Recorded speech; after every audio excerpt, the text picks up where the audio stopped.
Okay, now we're going to work on a product bump or an order bump. So we've got our order form. Again, this has to be on an order form because it only allows you to use order form elements on the order form. So we've got a product bump I set up a minute ago, and if we open this up, it comes up and says order bump. So we'll click there, and that brings this up right here.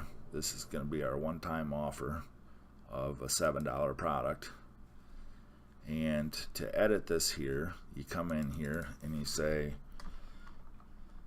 add this once of a lifetime offer for just $7 now. Okay, so then people come here to this.